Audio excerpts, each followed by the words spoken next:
What's happening at YouTube? Spectre here.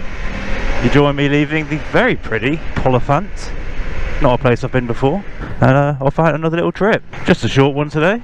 I'm heading over to Boscastle. It's only about a half hour or so. I'm taking the slow way, obviously, so I'm going via Davidstow Airport, which is actually another place that I want to take the bikes at some point. It's former, I think it's former, I don't think it's still an airfield, but it's an old runway. There's a bunch of old runway buildings there, like sort of control towers and stuff, but they're all like graffitied up and abandoned. I think they'll make really cool backdrops for some photos. We're going to ride past now, going to see how open it is, how far the buildings are away from like the roads and stuff like that, how easy it's going to be to get the bikes there.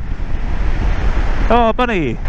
Beautiful! Springs in the air. Boscastle, I've never been to before. It's a very pretty little town for the look of it. I think, was it Boscastle that had the massive flood a while back that wiped out like half the village? I really should have researched before I set off here. But I'm just going because it's got a nice footpath leading down to the ocean and one of the cliffs looking out over, there's a big rock out in the bay there. It should be really nice. It was supposed to be super sunny today. It's kind of like yesterday. It's blue periodically and grey most of the rest of the time.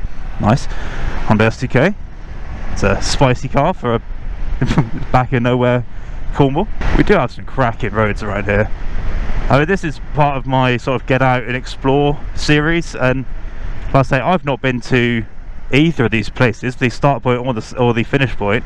I've not ridden these roads yet. It's fun getting out on a bike and just seeing what the roads are like.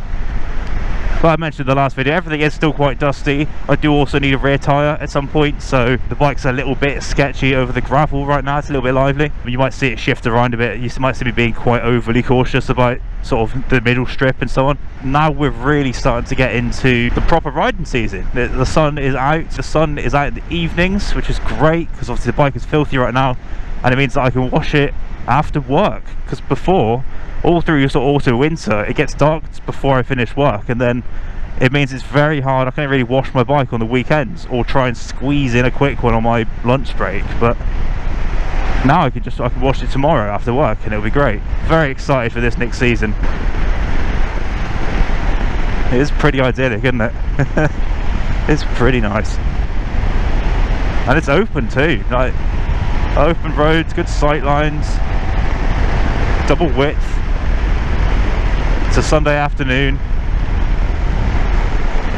Can't beat it, huh? Sheep are out in the fields. You won't be able to see at the speed, but the sheep are out, the lambs are out. It's been a tough year for lambing. Unfortunately, the weather we've had has resulted in quite high loss rates from what I've been reading. There was a report on BBC Cornwall that was saying that one of the farmers was reporting a 30% loss rate on new lambs because they were just all getting hypothermia, like being born out in the fields and then just immediately freezing to death, which is pretty bleak, really. This is us opening out onto where the airfield is now, so you can see it's very open along here, which is really cool. Look how big everything is here. Look at that, man. There's a water over there, some sort of reservoir, lake maybe. It's trying to get tracted to death. Morning. Hey, mate. Look at the state of van life is there, man. What's that? 1, 2, 3, 4, 5, 6, 7 vans and a few cars. Crazy. But this is the airfield, look. So you got a few little buildings here. I think that one over there, that one looks to be the one that I want to explore. There's a little forest over there as well. Just go have a walk in that at some point. And we've even got some ponies. Sort of offshoot from the Dartmoor ponies, I guess. Hello, babies. Oh, you're pretty. Oh, I'll have to get the bike down there for some photos when it's a bit brighter. Oh, and speaking of bikes, lads out doing a bit of riding around on the airfield. Love that. Oh, there's some old buildings as well. There's old like hangars and stuff down there. That's the bulk of it, look. So I'll have to try and find my way over to that lot. It's fairly close though, it's just down there. I reckon that's accessible. Yeah, I may have been slightly keen wearing my perforated gloves today. I almost wore my other ones, my red and white ones, which are still leather, but they don't have any perforations, so they're sort of my interim gloves between my vented and my wintry ones. It's actually not that hot. I think it's only about 10 degrees or something. Yeah, that's something I'm considering for the Magna though, is I've been talking about getting heated grips again, like I used to have on my previous bikes. I still might, because there are some really nice ones out, but I've also seen the ones that you just sort of wrap around the existing grips and you can take them on and off as you please. I was watching London Eats. London Eats is a delivery vlogger. He rides around recording his deliveries, doing Deliveroo and stuff in London, and he has a set of heated grips that he just sort of like, they just wrap around the existing ones and sort of grip on, and then you plug them in like you would anything else. And it means that when you're not using them, you can just take them off again. You don't have to modify like all of your stuff, and you don't need to have a bunch of permanent wires on the bike. You can just plug it in to USB sockets or whatever. Could be an option. I don't know how well they grip on the throttle. That's not my biggest worry with them. It's like whether they're going to start slipping while I'm trying to accelerate or something like that. But I suppose if you're holding the throttle, you're probably putting enough pressure on them to keep them relatively there. So something for next winter maybe. Wow, I think we're getting close. There's the sea. Sea view, beautiful. And yeah, I don't know which way we're going to enter. I think like this Boscastle sort of main, and I'm going to there's a little sort of jutty out bit. I don't know if that's technically still Boscastle, if it's got its own name or something, I don't know. There's a car park there with a motorcycle bay. Should be nice, much like these houses here. I mean, it's weird, like it's a bit run down in a kind of affectionate way. But I bet they've got cracking views out their windows. Look at that. Look at this as well. Look at it open up. Oh my days. Hello. Well, there's Boscastle down there, presumably. I think I'm going to loop around maybe, come back at it. God, it's such a pretty part of the world. What I need is a little lay-by with a gap in the hedge so I can get a nice get a nice view of that. Yeah, see, you have to be quite careful. You see how much gravel there is there? Because the roads are drying out, but they've not yet been swept clean. It's you have to be a little bit careful.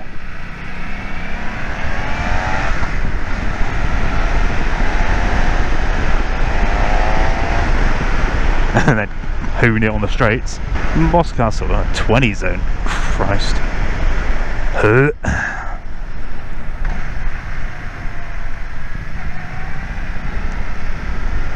You'll be amazed to know this bike doesn't do 20 very well. Oh, it is pretty though, isn't it? We've got plenty of time to admire it in this bloody 20 zone, but it is very pretty down here. You can see how easy it would get damaged with a flood though, can't you, if it came down? Because the hills are so steep here. Yeah, I'll maybe have to avoid this one on the old CG. I wouldn't get back up it again. I'd have to sell the bike in Boscastle, walk home. That's cool as well. Oh, thank you very much. Thank you, sir. That was sweet of him. I was technically his right away. We're properly nestled in here now. In fact, I can feel my ears going slightly. What a cool place. Beautiful there. Hello. Nice Royal Enfield Interceptor. Very nice. God, it's like being in Stelvio. Low throttle's a little bit snatchy. Pretty. So I think I'm walking down that, I think. I'm parking down here and then walking back on myself. God, stunning.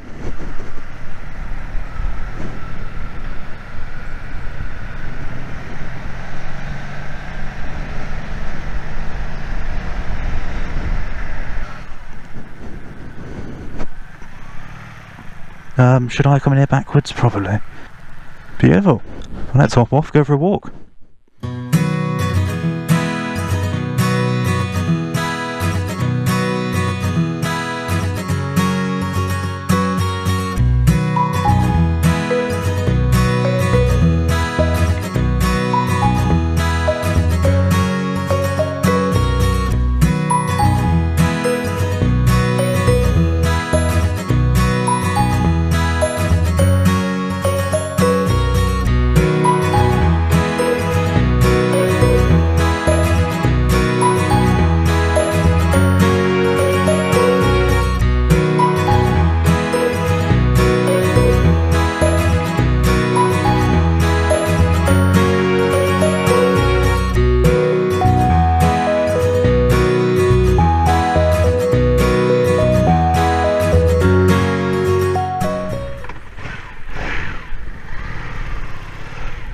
Nice little Royal Enfield there, put in, loud as fuck.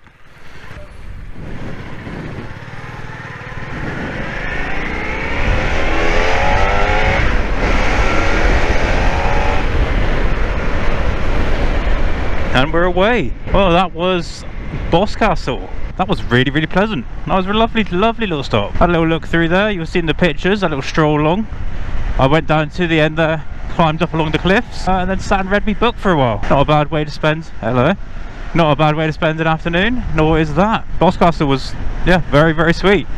Slightly weird mix of clientele, because there's a lot of like your normal sort of elderly National Trusters. But then weirdly there's a bunch of goths as well, because there's a couple of witchy magic shops there, you know the sort. So there were like a little contingent of goths lurking around in, they're all black. Not that I have a problem with them wearing all black, but it's just there's a weird juxtaposition between the two groups. Everything's still open. It's a Sunday off season, middle of the afternoon now. I was still able to get a nice bun and a drink on the way back through. I would have stayed there for a lot longer just reading my book, but I didn't bring enough to drink with me up the cliff, so I'd sort of dehydrated myself a bit going up there. I'm gonna meander on home now. I've taken a slightly longer kind of dog leg route, so we're going up further along the coast towards Bude, and then we're going to turn off towards Holsworthy, and from there I think I'll go back into back directly from there to Launceston actually. So that was our nice little trip out, and yeah, we're going to call that one there. Thank you very much for watching, guys. Like I said, I'm going to be doing more of these in the coming weeks and months across the year. Thank you for watching, and have a nice day. Ride safe.